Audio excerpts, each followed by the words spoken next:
Welcome to the Austrian city of Salzburg.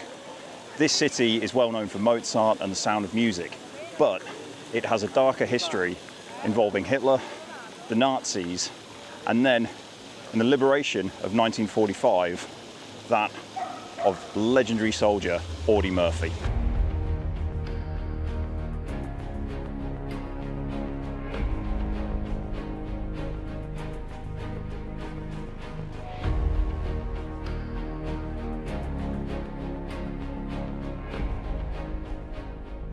This is the grounds of Kleßheim Palace, and it was here from 1938 through to the end of the war in 1945 that Hitler and the Nazis would use this palace just on the edge of the city of Salzburg here in Austria to wine and dine his allies, those he made allegiances with, and to conduct all of the business that he needed during his time here in Southern Bavaria and Austria. Now, following the capture of Salzburg by the 3rd Infantry Division in early May 1945, Kleßheim would then become the divisional headquarters of the 3rd Infantry Division. And between 1938 and then from May 1945, during the Americans' time here, there were some incredible photos taken both by the Germans and the Americans. And in this episode, I want to take a look at the then and now photos that we can find here.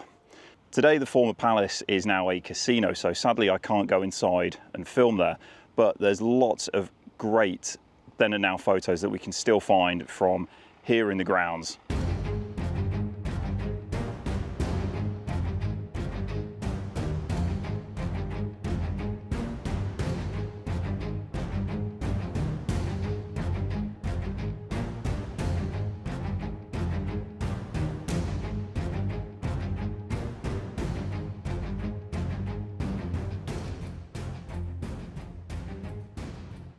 Now, by virtue of Kleßheim Palace being the seat of unofficial government down in this area, i.e. the place where Hitler and the Nazis did all of their business when Hitler was staying at his residence, the Berghof in Bavaria, he would travel here every day, conduct business, and then return back to the Berghof. He never stayed here. He liked to keep business and pleasure separate, as it were. So the first then and now photo we will look at was taken in 1943 here at Kleßheim, and it's an interesting colour photo. Now, the quality isn't great, as you can imagine. Quality from back then, especially from the German point of view, with all of the constraints put on them with the war, meant that their colour photography wasn't as good as that of Kodachrome images used by the Americans. But it's an interesting one because it shows Hermann Göring and Dr. Karl Brandt. Now, Karl Brandt's an interesting fellow. He was involved with a lot of the medical side of things that the SS were conducting in the camps, but he also held two ranks. He was a Gruppenführer in the SS Allgemein, but also a Brigadeführer in the Waffen-SS. But despite those exceptional high ranks that he rose to during his time in the Nazi Party and throughout the war, he was actually arrested by the Gestapo in April 1945 because he moved his family out of Berlin when the bombing and the attacks by the Soviets were imminent on the city, that he wanted to move them to safety, and as a result that was seen as a betrayal and he was arrested. Now, he was sentenced to death, but eventually he was then released as the British moved into that area, prison that he was being held in, and then was put on trial and ended up in Landsberg prison. But interesting that they turned on one of their own, especially a very high-ranking one, at that late stage in the war. Now, I'll show you the image, and it's wonderful because we've got these ornamental gardens here. It makes the placement of this very, very, very easy. Now, if I line those up, we can see that the image was taken roughly in this spot. We can see either Göring or Hitler's staff car there. Göring there stood on the left and Brandt there stood on the right, just to the left of that neatly trimmed bush there. But fortunately, because of the ornamental gardens remaining exactly the same as they did in 1943, we get a great idea of where those two individuals were stood. Now I'm just going to walk down toward the entrance to Kleßheim Palace here and keep the palace itself behind me, because the next German and the final German then and now image that we can find here is of a detachment of Waffen-SS guards that were based here to provide the not only ceremonial duties but also to act as the guard force for all the dignitaries that would often be here. And it's a really great photo because it shows them all lined up. They are saluting with their rifles, they've got their K98s and their Stahlhelms, and it's a great photo that we can find from that era, from when the Germans were here. Now, the perception I've got of this image is that it was taken roughly now where the grass ends. I don't think it's changed at all in that time, because with the photo with Brandt and Goering, it looks like the grounds here have all remained the same. They've not been cut back or they've not been extended, so this should make for a very easy one to match up. And this is the image in question there. We can see them all stood to attention, saluting with their rifles.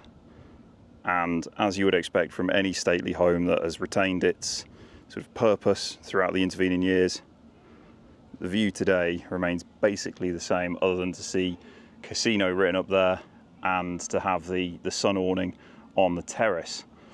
But you can see it's a great image, a great photo of those SS men there, and gives a really good understanding of the uniform and equipment they would have been wearing here whilst conducting those guard duties.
Now, one interesting point to note about the 3rd Infantry Division and their time here in Salzburg, Austria, Bavaria, because they're all basically next door to one another.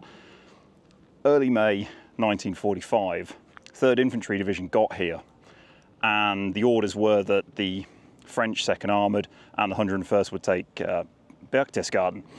But 3rd Infantry Division, Major General O'Daniel thought, no, to hell with that, and sent elements of his men from the 3rd Infantry Division to Berchtesgaden, and they were actually the ones first into the town to liberate the town and take the German surrender there.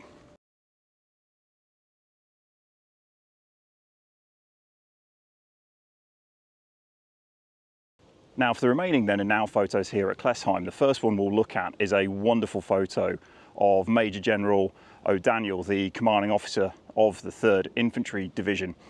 And he's shaking hands with First Lieutenant Audie Murphy just prior to Murphy being awarded his Medal of Honor in the official ceremony that took place here on the 2nd of June 1945.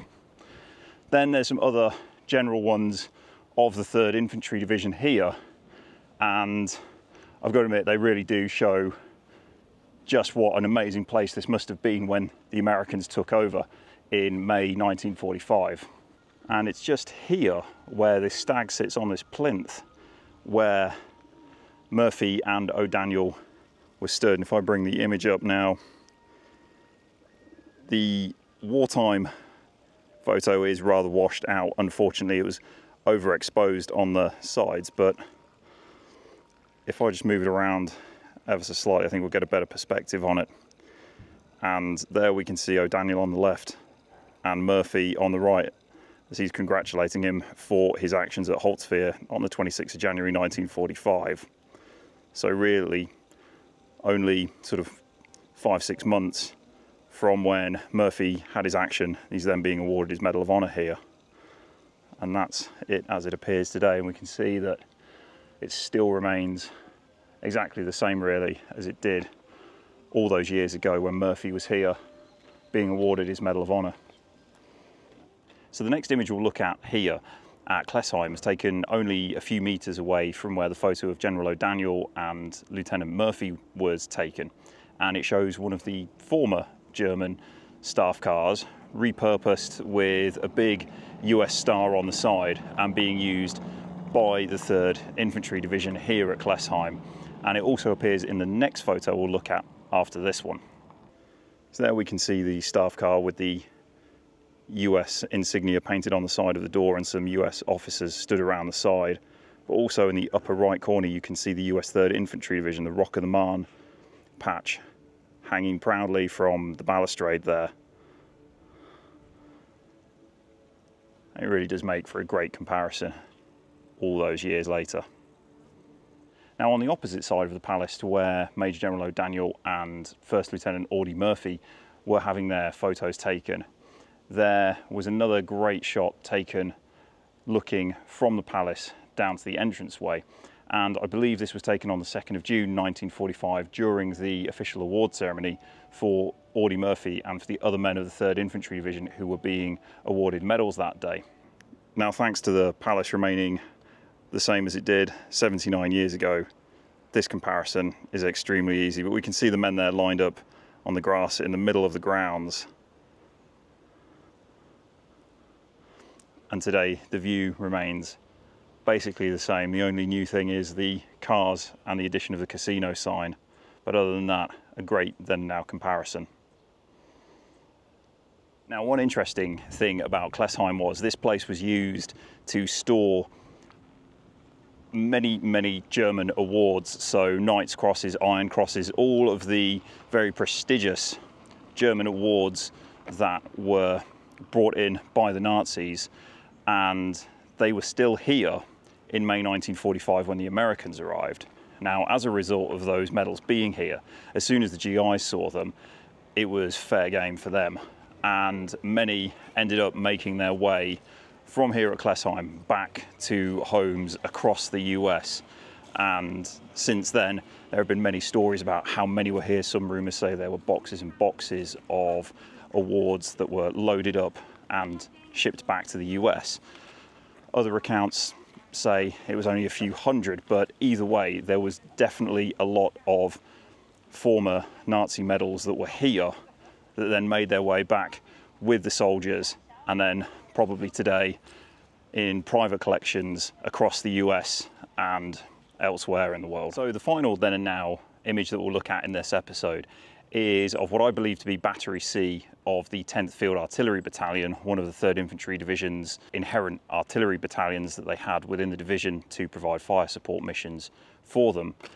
And in the image we can see clearly there's an M101A1 105mm gun, and they're all lined up on parade as the former German staff car that we see in the previous image is then driving down away from Kleßheim to the entrance gates of the palace.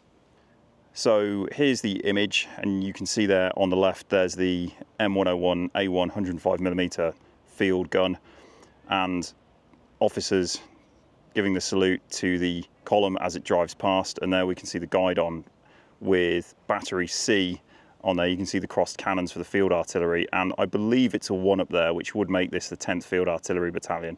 That's my suspicion. If anybody knows better, then please do let me know in the comments. And there we can see, pretty much in the centre of the image, that former German staff car driving past as the parade heads towards the exit of Kleßheim Palace. Now, trying to line this up exactly is a little bit difficult. Obviously the palace makes it relatively easy, but some elements of these gardens have changed a little bit, although I know I said in the other photos they had remained the same, but some of these bushes have grown up a lot in the past 79 years. So you can see there, it is slightly different, but you get the general idea of where those vehicles were passing all those years ago. So I hope you've enjoyed this episode looking at the then and now photos that we can still find here at Kleßheim from both the Germans and the Americans' perspective from 1938 through to 1945. If you have, please don't forget to hit that like button, comment, and if you haven't already done so, to subscribe to the channel, as it really helps this channel grow and it helps beat the YouTube algorithm. Okay, thank you all for watching, and I will see you all in the next one.